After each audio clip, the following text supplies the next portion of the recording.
गादी खाली आहे. दशरथ राजाला विचारलं कैकई कुठं आहे. म्हणे अजून नटत थटत असेल, येईल ती. नाही मग ती आली की लगेच आपण कार्यक्रमाला सुरुवात करू. म्हणून सुमंत प्रधानाला दशरथ राजाने कैकईच्या महालात पाठवला. जा कैकईला बोलून ये. सुमंत प्रधान गेला आणि त्याने अवस्था बघितली बिकट. तो आला आणि दशरथ राजाच्या कानात सांगितलं की तुम्हीच जा. आता गुरु वशिष्ठांची परवानगी घेऊन राजा दशरथ गेलेला आहे कैकईच्या महालात. आणि कैकईच्या महालात अंधार आहे. काळोख काय, राम राज्यावर बसलेला. आज तर दिवाळी साजरी व्हायला पाहिजे, पण इथं काळोख का. दरवाजा उघडलेला आहे. आत बघितले तर रुसून बसलेली कैकई एका कोपऱ्यात बसलेले, केस विस्कटलेले आहेत आणि हुसहुसत आहे. दशरथ राजाने जाऊन तिच्या पाठीवर राणीचा हात टाकला. तिने हात झेडकारला दशरथ राजाचा. हात लावू नका मला, तिकडं वा, लांब व्हा. अगं काय झालं, तुला दुःख कसलंय. रामाची गादीवर बसायची तयारी झाली आणि तू का रुसून बसली. अजिबात मी बोलणार नाही, बोलूच नका माझ्याकडं. अगं का सखे, काय झालं. नाना प्रकारे समजवण्याचा प्रयत्न केला. म्हणे मला काहीतरी पाहिजे. कारण आपल्या इकडं सुद्धा लग्नात तसंच होतं. एक वरमाई रुसली आयन लग्नात होजी. वरमाईला रुसायचं असेल तर लग्नातच चान्स. दागिने करता सुनासला मला नको, त्याच्यातच चान्स घेतं. पण वर्माच्या मानावर किती सूर्य आली तिला काय देणं घेणं नाही. हीच संधी आहे. तशी रुसून बसली होती. राम राज्यावर बसणार, हिला काहीतरी राज्य पाहिजे, हिला काही दागदागिने पाहिजे, हिला काही वस्त्रालंकार पाहिजे. दशरथ राजाला म्हटलं अगं तुला बोलून मी थकलोय, 2 वर ते माग ना काय पाहिजे ते. दशरथ राजा बोलून गेला आणि तीच संधी पाहिजे. देणार नक्की, देणार म्हणजे तुला केव्हापासून सांगतोय माग माग. तू म्हणते वेळ आली का मागीन. मग माग, आता राम राज्यावर बसलेला माग, तुला देऊन टाकतोय. आणि चल एकदाची सजून नटून थटून तिकडं. म्हणजे देणार नक्की, नक्की देणार. जान जाय पर वचन न जाय. रघुकील रीत सदा. रघुकुळातली रीत आहे, सूर्यवंशाची रीत आहे की जीव गेला तरी चालेल, पण दिलेलं वचन कधी बदलणार नाही. दशरथाचा हा शब्द मिळाला आणि कैकईने पहिला वर मागितला की रामाला राज्यावर बसू नका, भरताला बसवा. पहिला वर बसवता, द्या वचन. मला पहिले तुला आता पाणी दिलेलं, आता अजून वचन काय देणार विचारून रामाला बसवाय ना. सूर्यवंशाची रीत आहे ना. मग आता का मागे घेता. ए मंथरे ऐक ग, हे बघ बदलू राजा वचन देते आणि आता म्हणते नाही रामाला राज्यावर बसवायचा. काही तसं नाही म्हणत मी, पण कशासाठी. अजिबात बोलायचं नाही. मग अट मान्य करा. ठीक आहे. दशरथ राजा मनाची समजूत घालते. माझा राम समजदार आहे, माझा राम उलटा बोलणारच नाही, माझा राम गुणी आहे. रामाला मी एकदा सांगितलं की हा प्रोग्राम कॅन्सल करेल. स्वतःशीच बोलते दशरथ राजा. तुम्ही स्वतःशी बोलू नका, पहिले हो बोला. अगं हो, तुझ्या भरताला राज्यावर बसवते, पण रामाला सांगायला तर पाहिजे ना. कैकई म्हणते राम तुमच्यापेक्षा मोठा आला काय, रामाला कशाला सांगायला पाहिजे तुमची आज्ञा. अगं आज्ञा माझीच चालेल, आज पण मी राजा आहे, माझ्या डोक्यावर अजून मुकुट आहे, रामाच्या डोक्यावर घातलाय नाही, पण ते मला रामाला सांगावं लागेल माझ्या. म्हणे सांगा तुम्ही, पण माझ्या पोराला राज्यावर बसवायचं हे अट मान्य करत असाल तर मी येतोय. म्हणे मान्य, मान्य बाय, मान्य, तू बोलशील ते मान्य. भरताला राज्यावर माझा राम ऐकणार आहे. रामाला सांगीन की भरताला बसवायचं आहे. राम बोलणार सुद्धा नाही का बाबा म्हणून. इतका विश्वास रामाच्या ठिकाणी दशरथ राजाचा. दुसरं पण मागून घे. दुसरं काय मागायचं ते माग लवकर, पण तू चल. दुसरा असा वर मागितला की दुसरा वर द्याल मला. आता एवढं मोठा दिला, रामाचा राज्य कॅन्सल, तुझ्या पोराला राज्यावर बसवायचा दिला ना तर तुला शब्द, मग दुसरा का नाही देन. दुसरा वर मला असा द्या की तुमचा हा आवडता राम आहे ना, आता तुमचा बोलायला लागली. कालपासून माझा राम, माझ्या रामासाठी पोशाख बनवलंय, माझ्या रामासाठी फुलांचा हार बनवतोय, माझा म्हणणारे म्हणते हा तुमचा राम आहे ना, या रामाला दुसऱ्या वराने वनवासात पाठवा. दशरथ राजा ऐकला आणि कोसळला जमिनीवर. अगं कैकई काय मागतेस तू हे. म्हणे हेच वचन मागतोय, या रामाला तुम्ही वनवासात पाठवा. म्हणे का, माझ्या रामाचा गुन्हा काय. गुन्हा नाही, मला वर पाहिजे. रामाचा गुन्हा एवढाच होणार आहे, राम चांगला आहे, पण रामाच्या भोवती असणारे कदाचित सत्तेसाठी माझ्या भरताला धोका करतील. इथं 2 ग्रुप होतील अयोध्येमध्ये. रामाच्या बाजूनी बहुसंख्य लोक आहेत, ते रामाची बाजू धरतील आणि माझ्या भरताला गादीवरून खेचतील. म्हणून तुम्ही रामाला 14 वर्ष वनवासात पाठवा. 14 वर्षानंतर द्या मग राज्य. मग माझ्या पोराने 14 वर्ष भोगलं तरी बस, 14 वर्षानंतर द्या. तर रामाला वनवासात पाठवा आणि एवढ्या लांब पाठवा की रामाची बात खबर माझ्या भरताला कळता कामा नाही. भरत काय हित करतोय अयोध्येत ते रामाला कळता कामा नाही. म्हणून 2700 किलोमीटरचं अंतर कापून प्रभू रामचंद्र नाशिक पंचवटीला आले. त्या मध्य प्रदेशातून चित्रकूट पर्वताकडून आले ते चालत चालत. आणि त्या ठिकाणी दशरथ राजा कोसळला, डोळ्यातून अश्रू गळायला लागलेले आहेत, हो पण बोलत नाही, चू पण कळत नाही, बेशुद्ध अवस्था झाली. ते तिथं पडलेले आहेत, हे खाटावर जाऊन रुसून बसलेले आहे. इकडे वेळ झाला तरी दशरथ येत नाही. म्हणून प्रभू रामचंद्र म्हटला, बाबा काय येत नाही, मी बघून येते. वशिष्ठांना विचारलं, वशिष्ठांची परवानगी घेतली आणि प्रभू रामचंद्र महालात आले. बघितले तर वडील पडलेले आहेत. काय झालं? आई तशी बसलेली आहे. कैकेयी माते काय झालं? बाबा काय झालं? मांडीवरती मान घेतलेले दशरथ राजाची. मुके घेते प्रभू रामचंद्र, बाबा काय झालं? बाबा उठा, बाबा उठा, काय झालं? कैकेयी तिथनं म्हणते, काय झालेलं नाही. काय झालं नाही का? माझा बाबा पडलेला आहे का? बोलत नाही, डोळे मिटलेले आहेत, ओठ स्मरण पावतात. अरे वैद्याला कोणीतरी बोलवा. कैकेयी म्हणते, वैद्य बोलवण्याची गरज नाही, तसला आजार नाही त्यांना, मला माहित आहे काय झालं. मग सांग ना माते, काय झालंय माझ्या बाबाला, सांग ना. तेव्हा कैकेयी उठली आणि सांगते, अरे त्यांना असा आजार झालाय, तो तुझ्या खुशीमुळे बरा होणार आहे. तू असं केलंस तर ते बरे होतील. मग काय मी करावं आई, सांग ना. माझे बाबा जर बरे होत असतील तर तू सांग ना, मी तसं करतोय ना. अरे आता तुझ्या वडिलांना इथं आल्यानंतर वाटतंय की भरताला राज्यावर बसवावं. आमंत्रण पत्रिका तुझ्या नावाच्या पाठवल्या, तयारी सगळी तुझी झाली. पण ते माझ्याकडे येऊन बोलले आणि त्यांना आता तोंड कसं दाखवायला तिथे येऊन ठरवणारे दशरथ राजाने येऊन म्हणतात भरताला बसवा. असं कसं तिथे येऊन वशिष्ठांकडे बोलतील? ते तोंड कसं दाखवू? म्हणून त्यांना तसं झालेलं आहे. बाबा तुम्ही नका बोलू, मी बोलतोय ना वशिष्ठांना, मी बोलतोय ना सगळ्यांना, मी बोलतोय प्रजेला. माझ्या भरताला तर बसवायचं ना, माझ्या भावाला तर राज्यावर बसायचं ना. मग बाबा उठा तुम्ही, मी तुम्हाला शब्द देतोय, भरताचा अंगरक्षक मी बनीन. भरताच्या मागं छत्री चामर डाळण्याचं काम मी करीन, छत्र धरीन. माझ्या भरताला ऊन लागता कामा नाही, सावली मी बनीन. बस माझा शब्द आहे, भरताला राज्यावर बसूया. आपण बाबा उठा. तरी बाबा काय डोळे उघडत नाही. तेव्हा कैकेयी म्हणते, अरे बाबा भरताला बसवशील तू राज्यावर, तू छत्र सुद्धा धरशील, तू त्याच्या पाठीशी अंगरक्षक पण उभा राहशील, पण तुझ्या बाबाला तेच नको आहे. भरत राज्यावर बसेल तेव्हा तू तिथं नसावास. आई ठीक आहे, तसा मी व्यवस्था करतोय. माझा भरत राज्यावर बसतोय, सगळी तयारी करून देतोय आणि मी दुसऱ्या गावात जाऊन राहतोय. बस भरताला तुम्ही राज्यावर बसवा, मी शब्द देतोय. अरे दुसऱ्या गावात नाही, तुझ्या बापाला असं वाटतंय तू वनवासात जावा 14 वर्ष. इथं भरताचा कसा सोहळा होते ना ते तुम्ही बघायचं नाही, असं तुझ्या वडिलांना वाटतंय. मग झाला, मी दिला ना शब्द, मी शब्द देतोय, मी लगेच जाण्याची तयारी करतोय. वशिष्ठांना सांगतोय माझ्या भरताला आजोळवरून बोलवण्याची पत्रिका पाठवा, सैन्य पाठवा आणि भरताच्या राज्याभिषेकाची तयारी करा. आलेल्या पाहुण्यांना सगळ्यांना राहण्याची व्यवस्था करा. 3 दिवसानंतरचा मुहूर्त काढा, कारण तिकडनं येऊन देशावरून तिकडच्या मामाच्या गावावरून आजोळवरून यायला कमीत कमी रथाला 2 दिवस लागतील. 3ऱ्या दिवशी आपण हा कार्यक्रम ठेवूया, असं सगळी व्यवस्था करतोय आणि मी वनवासात जातोय. शब्द दिला काही केला, पण राम उठत नाही. आले राम आणि रामाने सांगितलं वशिष्ठ महामुनींना की पितृवचनासाठी मी वनवासात निघालो. अरे का रामा? माझ्या वडिलांना वाटते मी वनवासात जावं. अरे पण इथं गादीवर कोण बसेल? भरत. वडिलांनी निर्णय घेतलेला आहे. माझ्या वडिलांचा निर्णय हा शिरसावंदे इथं झाला पाहिजे. माझा भरत 3 नंबरचा भाऊ ह्या गादीवर बसेल, असं रामाने आव्हान केलं सगळ्या प्रजेला. प्रजेला सांगितलं कुणीही बोलायचं नाही. राजा दशरथाची आज्ञा आहे, राजाच्या आज्ञा सगळ्यांनी पाळायचे. मी सुद्धा ती शिरसावंद्य मानतोय. मला जरी मुहूर्ताने बसवायचं होतं गादीवर तरी मी स्वतः निर्णय घेतलेले. वडिलांची इच्छा आहे की भरताला राज्यावर बसवायचं. सगळ्या प्रजेने भरताची आज्ञा ऐकायची आणि मी आता वनवासाला निघतोय. प्रभू रामचंद्रांनी गुरूंच्या पाया पडले, दागदागिने अंगावरची आभूषणं काढली, वस्त्र काढली, वल्कल्य धारण केली, जटा धारण केली, चीक लावला आपल्या केसांना, दागदागिने आभूषण काढले. लक्ष्मण हे सगळं पाहत होतं. पण आज्ञा राजाची आहे, आज्ञा देवाची आहे. लक्ष्मणाला आलेला राग आवरला आणि प्रभू रामचंद्राच्या चरणांना वंदन करून लक्ष्मण म्हणते, दादा तू तिथं, मी, मला सुद्धा वाटतंय माझ्या देवाची सेवा माझ्याकडून घडावी. तू देव आहेस आमच्यासाठी, तू प्रभू आहेस आमच्यासाठी आणि मी तुझ्या संगतच येणार. मला तुझ्या संगत घे, एवढंच माझी इच्छा आहे. मी काहीच बोलणार नाही. आणि लक्ष्मणाला आज्ञा दिली. लक्ष्मणाने वल्कल्य धारण केली. तिथं असणारी सीता उठली. प्रभू, पती तिथं पत्नी. आपला पती ज्या अवस्थेत असेल त्या अवस्थेतच पत्नीने राहायला पाहिजे. पती गरीब असेल, गरिबीत दिवस काढावा. पती श्रीमंत असेल, लाड पुरवेल तुमचे, मागाल ती वस्तू देईल. पण पतीच्या मागं रिरी करायचं नाही. पतीच्या मागणं जास्त बोलायचं नाही. पती हाच परमेश्वर मानणारा असेल तीच पतिव्रता होईल. पण पतीला उत्तर देणाऱ्या स्त्रिया निघालेल्या आहेत. पतीला उलट घेणं, पतिवार्ता आहेत त्या, पतिव्रता नाही. त्या पतिवार्ता आहेत.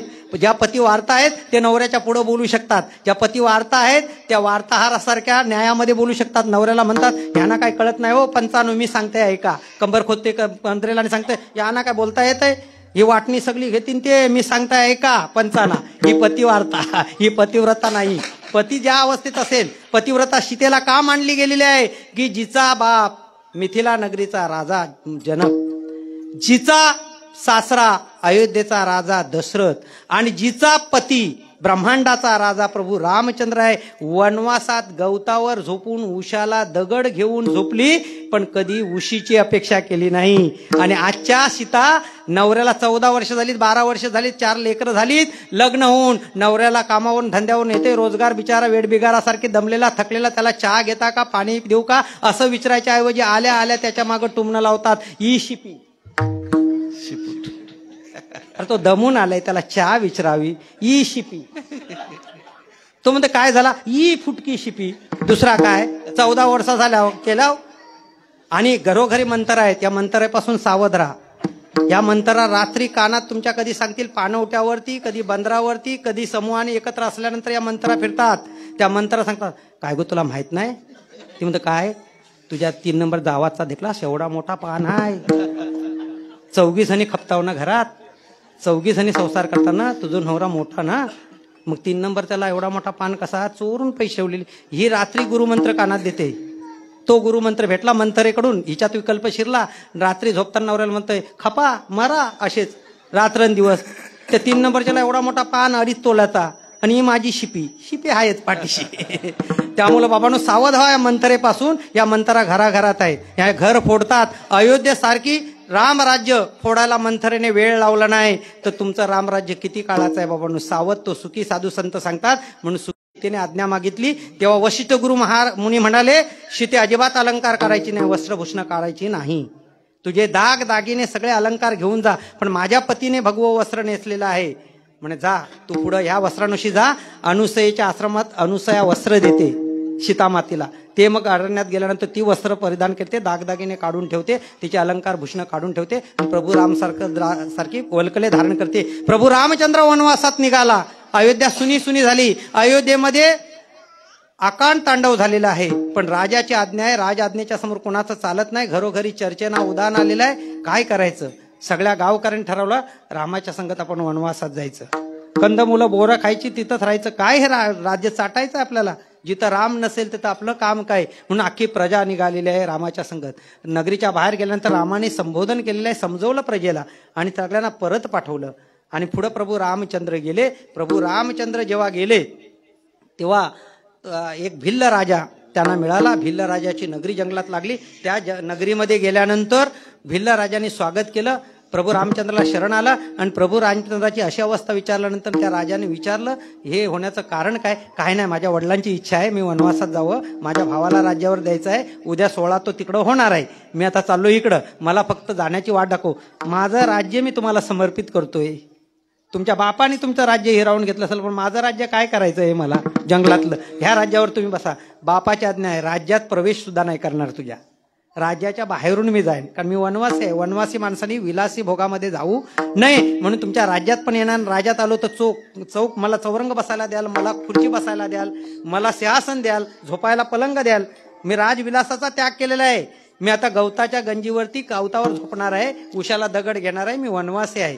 तेव्हा त्या भिल्ल राजाने त्या नगरीच्या बाहेर असलेल्या झाडाखाली गवत पसरलेलं आहे आणि रात्रभर प्रभू रामचंद्राच्या सेवेला राजा बसलेला आहे.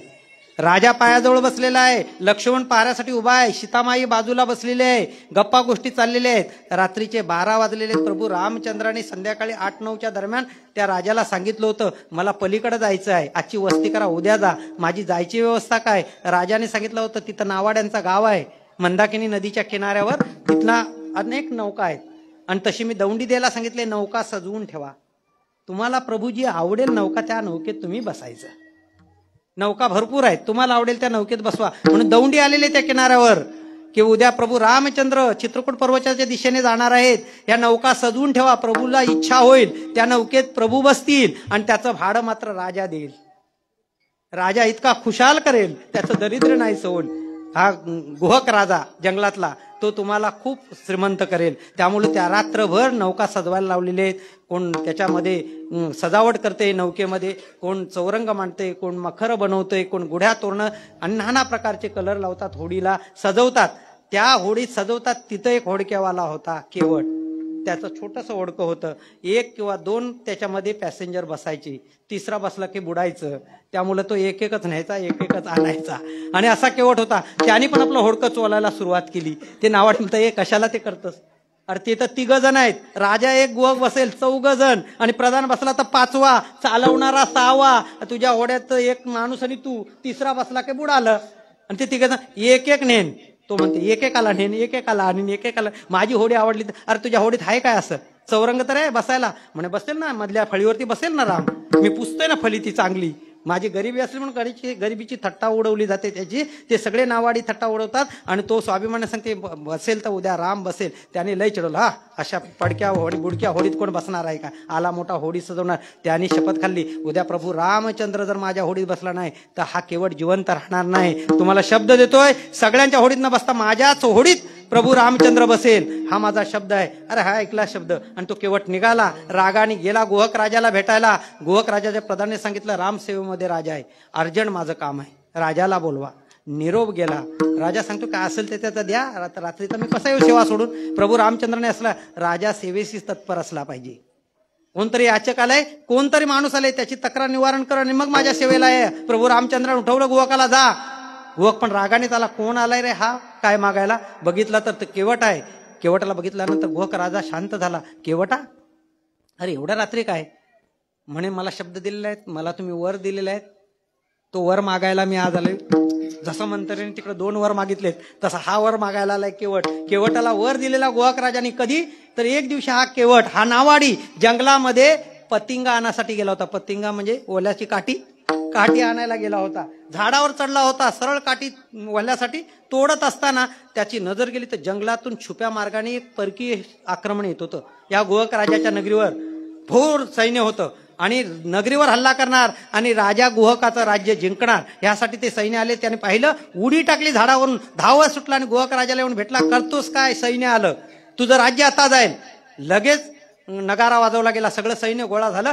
3 बाजूनी सैन्य लावलं. मागच्या बाजूने हल्ला कोण करायचा, समोरून कोण करायचा, उजव्या बाजूने डाव्या बाजूने, अशा फळ्या निर्माण केल्या आणि त्या परकीय आक्रमणाला तोड दिली आणि आलेले सैन्य पळवून लावलं. हे आपलं राज्य वाचलं. कुणामुळं? केवटामुळं. म्हणून त्या केवटाला बोलवलं राजाने, अरे तुझ्या मुलं आज जिंकलो युद्ध, नाही तर आपलं राज्य गेलं असतं. बोल केवटा, तुला काय पाहिजे? तुला मोठी होडी बांधून देतोय, 15-20 खलाशी लोक बसतील प्रवासी आणि तुझा धंदा चांगला होईल. तेव्हा केवटाने सांगितलं, अजिबात नको, माझं होडका आहे ना तेच मला प्रिय आहे. अरे मग तुला काय पाहिजे? ते घर बांधून देतोय. अजिबात घर नको, मला वेळ येईल.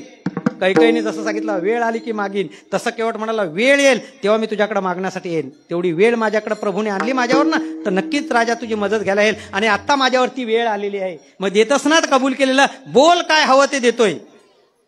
देशील का राजा? नक्की. अरे शब्द देतोय रामासारखा, बदलणार वचन बदलणार नाही. फक्त प्रभू रामचंद्रला माझ्या होडक्यात बसवा. सकाळी माझ्या होडक्यात प्रभू रामचंद्र बसले पाहिजे होडीत. अरे पण कसं, तुझं छोटं आहे, 4-5 जण आहोत, ते मला माहित नाही. तू दिलेला शब्द, मी पैसे मागितले, मी होडी मागितली, मी घर मागितलंय, आज मी शब्द देऊन आलो त्यांना, मी प्राण त्याग करीन जर प्रभू रामचंद्र बसले नाही होडीत तर. आणि तुझा शब्द घ्यायला आलोय. बा दिला शब्द, जा. तुला प्रधानाने सांगितलं शब्द द्या, शब्द दिला. पण राजाला चिंता पडली गोहकाला की आता त्या लोकांना काय सांगू. आणि प्रभू रामचंद्राला किनाऱ्यावर गेल्यानंतर प्रभू रामचंद्राला कसं बसवू या छोट्या होडीमध्ये, एवढ्या मोठ्या सजवलेल्या होड्या सोडून प्रभू ह्याच्यामध्ये बस, असं मी कसं सांगावं. प्रधानाने युक्ती दिली, आता दौंडी द्या, या किनाऱ्यावर कुणीही नावाड्यानी आणि कुठलीही होडी या ठिकाणी ठेवू नका, जो ठेवल त्याला फाशी दिली जाईल. राजाची आज्ञा आहे. दौंडी दिली रात्री 1 वाजता. 1 होडी नाही, 1 माणूस इथे शिल्लक राहिला नाही, फक्त याचं होडकं आणि हा केवट. सगळेजण म्हणतात, चल ऐकलीस नाही का रे, राजाची दौंडी, फाशी. मला फाशीच घ्यायची आहे, जावा तुम्ही. त्याला सांगितलं, माझं बरोबर काम झालेलं, माझ्या होडीतच प्रभू बसणार आहे. केवटाची एवढी भक्ती होती. आणि त्याप्रमाणे सगळी प्रभू रामचंद्र किनाऱ्यावर आले आणि प्रभू रामचंद्र शांततेने फुलं वाटा. प्रसंग डोळ्यामध्ये पाणी आणणारा आहे. केवटाच्या भक्तीसारखं सगळं समर्पण, सर्वस्व अर्पण करा. देवासाठी देह अर्पण करणारा केवट आहे. नुसतं आपली संपत्ती ऐश्वर्य नाही, तर देह देवाच्या शरीरा खाली दिला तो केवट. त्या केवटाने सांगितलं की सकाळी प्रभू रामचंद्र आले, केवट आपली होडी पुसत आहे आणि त्यावेळेस प्रभू रामचंद्र किनाऱ्यावर बसलेले आहेत. बघता तर विहंगम दृश्य पाहिलं त्या नदीचं. होडी आहे छोटीशी, एक नावाड्या आहे त्या होडीजवळ. आणि मग प्रभू रामचंद्रांनी बसल्या बसल्या विचारलं, आता पलीकडे राजा जायचं आहे, मग ही कशाने जायचं? म्हणून ही काय होडी आहे. राजाला पण सांगायला गोवक राजाला मिळालं, होडी आहे ना तुमच्यासाठी. आता ज्या होडीत प्रभू बसणार आहेत ती होडी बुडणार आहे का किती माणसं घेतली तरी? कारण तारणहारच त्याच्यात बसणार आहे, त्यामुळे आपण सगळेही बसू, होडी बुडू शकत नाही. तरणारच त्याच्यात बसणार आहे, त्यामुळे होडी बुडणार नाही. आणि त्यामुळं त्या होडीमध्ये प्रभूंनी बसायचं ठरवलं. लक्ष्मणाला सांगितलं की जाऊन त्याला विचार, त्याचं भाडं काय, बिचारा मोबदला काय घेते ते विचार, म्हणजे आपण पलीकडे जाऊ. सीतेचे अलंकार त्याच्यातला एखादा अलंकार त्याला दे. तिथं जाऊन त्याला सांगितलं, ए बाबा नावाडी दादा, तर आम्ही प्रवासी आहोत, पलीकडे जायचं आहे, तुझी होडी मिळेल का? म्हणे कोण आहेत तुम्ही? लक्ष्मणाला प्रश्न केला केवटाने, कोण आहात तुम्ही?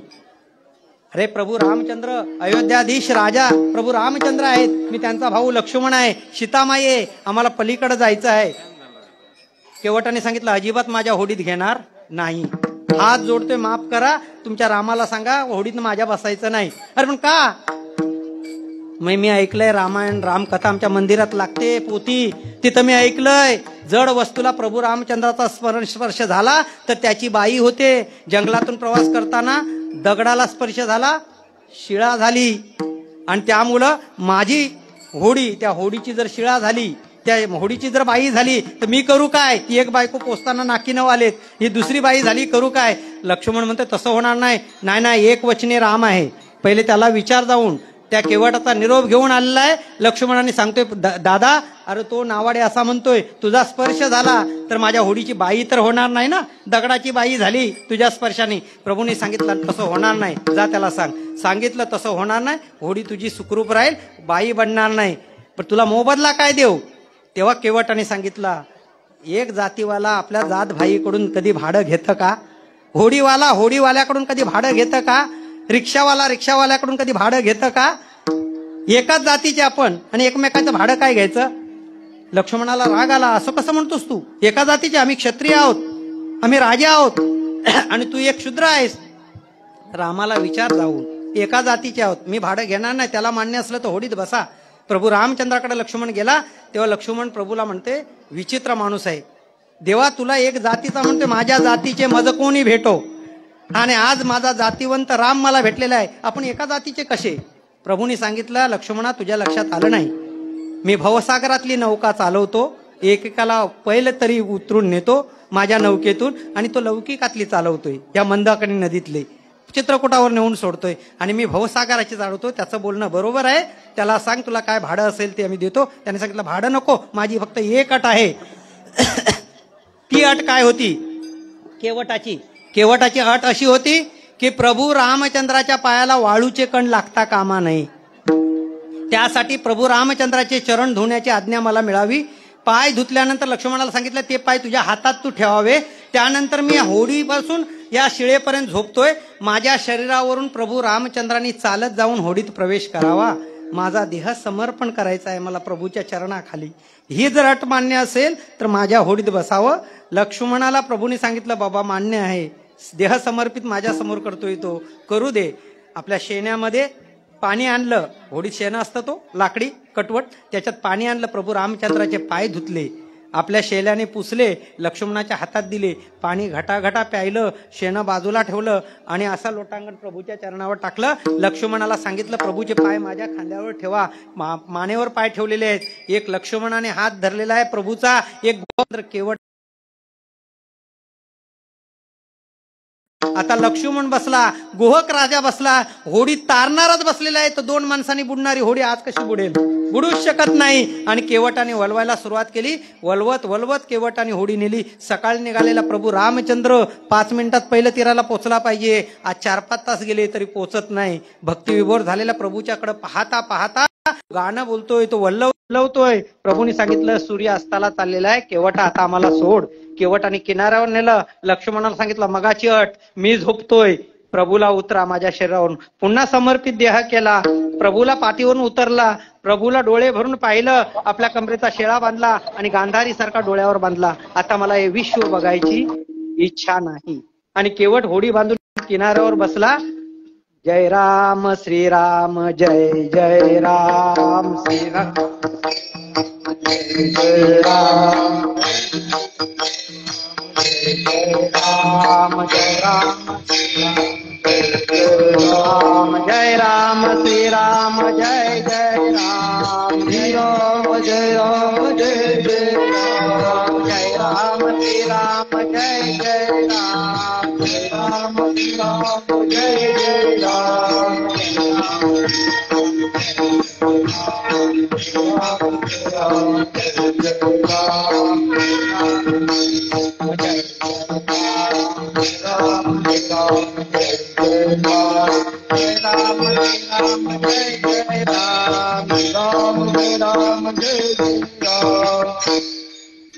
वीस ते 25 मिनिटाचा कालावधी प्राण प्रतिष्ठेचा आहे. 12 वाजून 20 मिनिटं झालेले. या मधल्या वेळेमध्ये 5 मिनिटं मी जास्त घेणार आहे आणि कीर्तन संपवणार आहे. प्रभू रामचंद्र वनवासावरती गेले, चित्रकूट पर्वतावरती भरत गेला आणण्यासाठी. भरतांची भेट झाली, पादुका घेऊन आले. राज्य नंदीग्राम मध्ये भरताने चालवलं. प्रभू रामचंद्र वनवासात जात जात असताना, या केवटाचं उदाहरण मला यासाठी द्यायचं आहे की केवटाने डोळ्यावर पट्टी बांधली. त्याच्या बायकोला खबर गेली गावकऱ्यांकडून की राजा आज्ञा पाळली नाही, गरीब आहे म्हणून राजाने सोडला, पण त्याचे डोळे फोडले. म्हणून बायको धावत आली, धन्या काय केलं, तुम्ही ऐकलं का नाही लोकांचं, तुमचे डोळे कसे फोडले. डोळे फोडलेले नाही, मी राम पाहिलेला आहे, मला जग पाहण्याची इच्छा नाही म्हणून डोळे बांधले. मग आपलं घर कुटुंब कसं चालेल. बायकोला म्हटलं माझे बंद झाले पण तुझे फुटले कशावरून. ते म्हणे का तुला दिसत नाही का माझ्या पैशामध्ये पुढ्यात पडलेले पैशांची चिल्लर दिसत नाही तुला. तिने गोळा केले पैसे. धनी रोज तुम्ही 2 आणे कमवत होतात, आता या 10-15 मिनिटात सकाळी 12 आणे जमा झालेले आहेत. अगं दिवसभर बोंबलायचं आहे मला जयराम श्रीराम. तू पण बस पोरांना घेऊन ये, ढोलक घेऊन ये. प्रभू रामचंद्र देताय तो छप्पर फाड़ के देताय. 2 आणे कमवणारा 4-4 रुपये आणि 5-5 रुपयाची कमाई प्रभू रामचंद्राच्या नामाने करू झाला. 14 वर्ष होडीत बसला नाही. 14 वर्षानंतर प्रभू रामचंद्र जेव्हा अयोध्यात येतं तेव्हा पहिले केवटाला दर्शन देतात आणि केवट आपल्या डोळ्यावरची पट्टी काढतो. प्रभू रामचंद्रांच्या चरणावरती देह समर्पित करतो. असा देह देवाच्या ठिकाणी समर्पित करा. प्रभू रामचंद्र चित्रकूट पर्वतावरून जाताना भक्ती ज्याच्या अंगामध्ये असते त्या भक्तीने देव कसा आकर्षित होतो. एक शबरीचं उदाहरण सांगेल. शबरीच्या कडं पुष्टी बोरं खाण्यासाठी गेला भगवंत. शबरीच्या अंगणामध्ये जाण्याचं कारण होतं की मातंग ऋषीने शबरीला सांगितलं होतं तू माझ्या आश्रमात आलेली आहेस, मी आता हा आश्रम सोडून निजधामाला चाललेलो आहे, तू या ठिकाणी शबरी राहा, या ठिकाणी प्रभू रामचंद्र तुला दर्शन देतील असं शबरीला गुरुने सांगितलं होतं. म्हणून शबरी आपली कुटी सजवत होती, ती झोपडी सजवत होती, फुलांची शेज टाकत होती, नाना प्रकारची फळं द्रोणात आणून ठेवायची आणि प्रभू कधी येतील त्या आगमनाची वाट पाहत होती. आणि प्रभूंनी एक दिवस असं ठरवलं की भरद्वाज ऋषींच्या आश्रमाकडून प्रभू जात असताना भरद्वाज ऋषी बोलवतात, स्वामी या, देवा या. देव म्हटलं माझी पावलं इकडे खेचली जातात चुंबकासारखी. का खेचली जातात मला समजत नाही. इकडे आश्रम कोणाचा आहे. त्याने सांगितलं भरद्वाज ऋषीने तिकडे मातंग ऋषींचा आश्रम आहे, पण ते आता नाही आहेत, निजधामाला गेलेले आहेत. नाही तरी मला त्या आश्रमाला भेटायचं आहे. प्रभू रामचंद्र त्या दिशेने गेले आणि तिथं दरवाजामध्ये कटाड्यामध्ये, त्या कटाड्यामध्ये एक म्हातारी बसलेली 80 वर्षाची. आणि प्रभू रामचंद्राने आत पाईल टाकल्यानंतर ती ओरडली म्हातारी, खबरदार ऋषीपुत्रांनो, अरे तुमच्यासाठी फुलं अंतरलीत का, कुठं जाता तुम्हाला कळत नाही का, माझ्या रामासाठी आहे ती, हा बाजूला.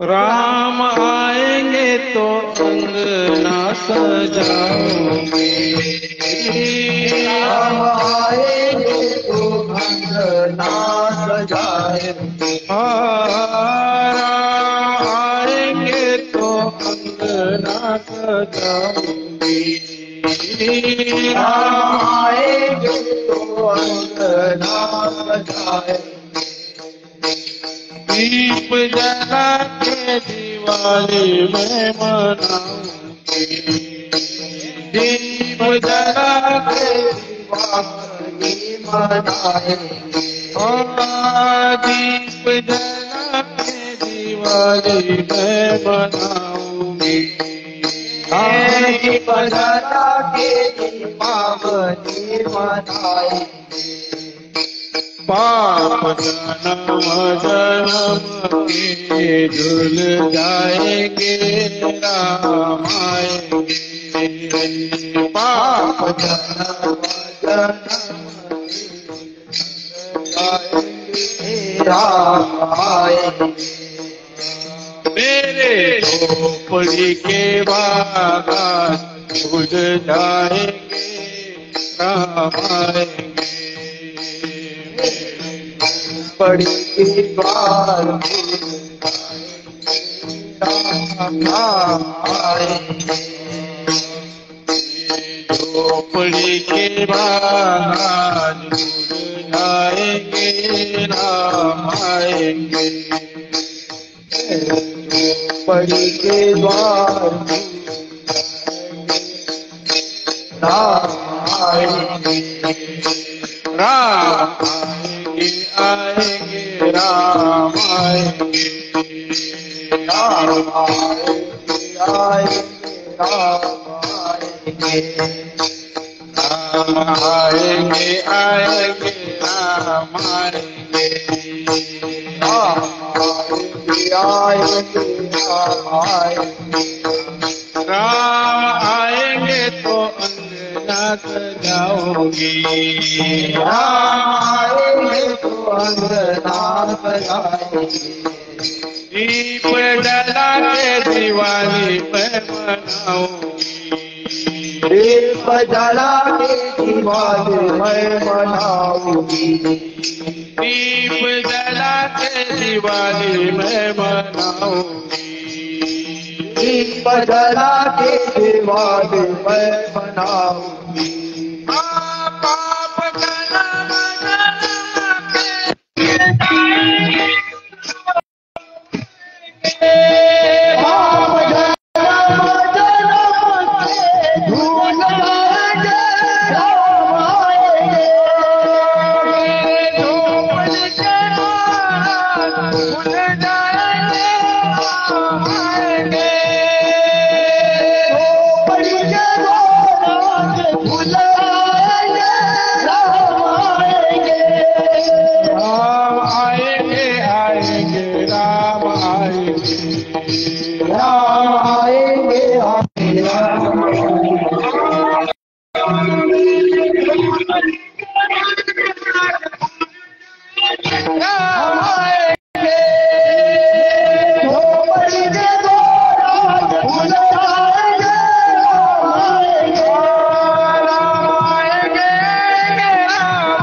उभ्या राहा. अजून एक शबरीचं गीत गायचं आहे आपल्याला.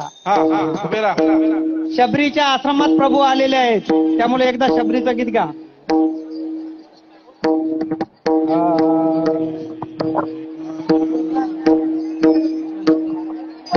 ये रे माझा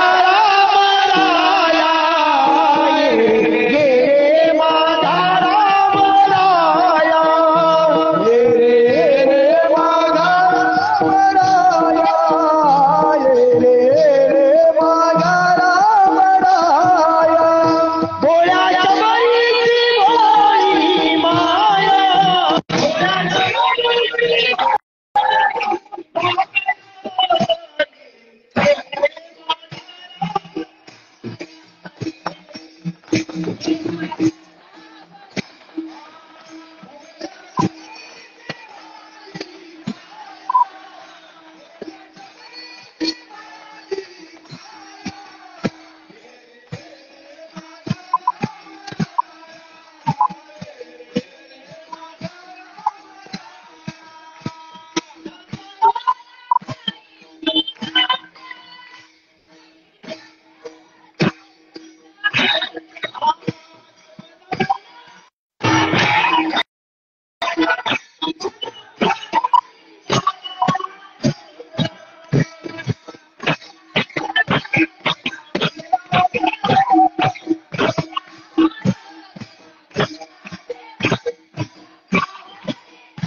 उडू नका. उडवू नका. मंदिरात असलेल्या मूर्तीच्या पायावर मंदिरातल्या लोकांनी टाका. बाकीच्यांनी समोर ओंजळीने पुढे द्या आपलं.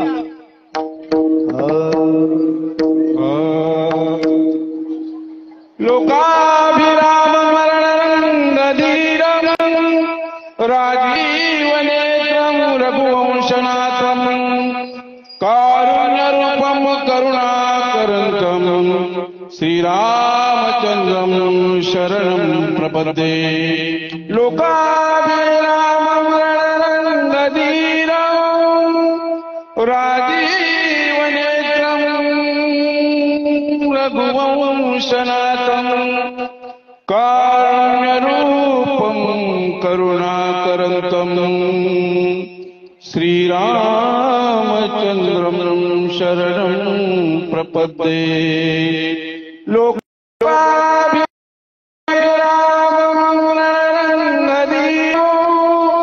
राजीवनेत्रं रघुवंशनाथं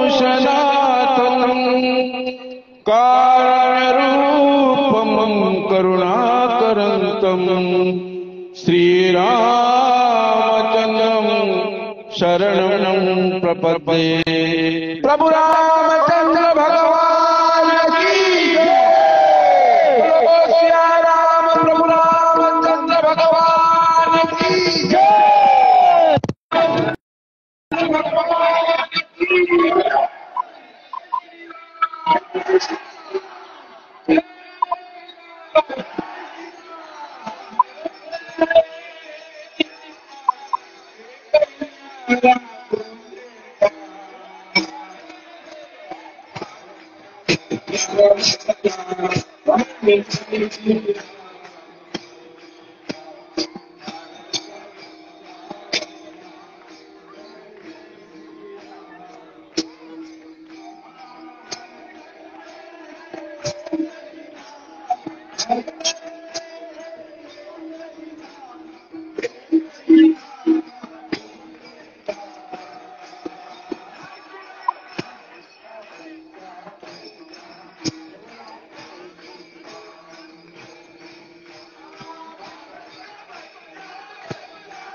एक ही नारा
सर्वांनी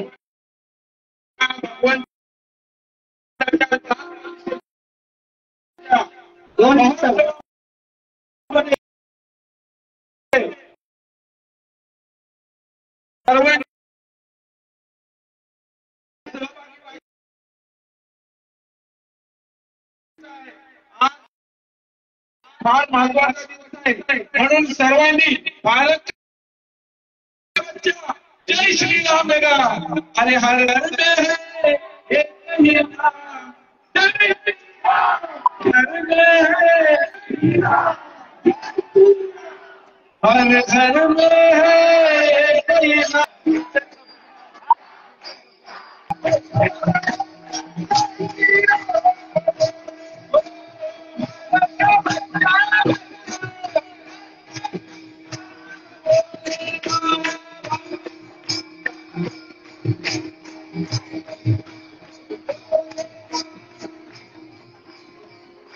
ऐका मंडळी, कीर्तन संपेल आणि आरती होईल. कीर्तनाचा समारोप होईल आणि आरती होईल. आज या राम प्राण प्रतिष्ठेसाठी अभंग घेतला होता. उगारीला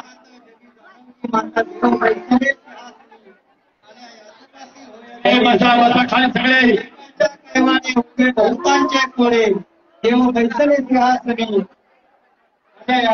घरी तोही ठाई नाही पडवली तुका तोही ठाई तुका नाही तुका देव बैसले सिंहासनी माझ्या याचकासी प्रभू रामचंद्र वनवास संपवून अयोध्येत आला आणि अयोध्येत येऊन आज या ठिकाणी स्थानापन्न झाला. गादीवर बसलेला आहे प्रभू रामचंद्र आणि या ठिकाणी माझ्या कीर्तन सेवेला मी पूर्ण विराम देतो.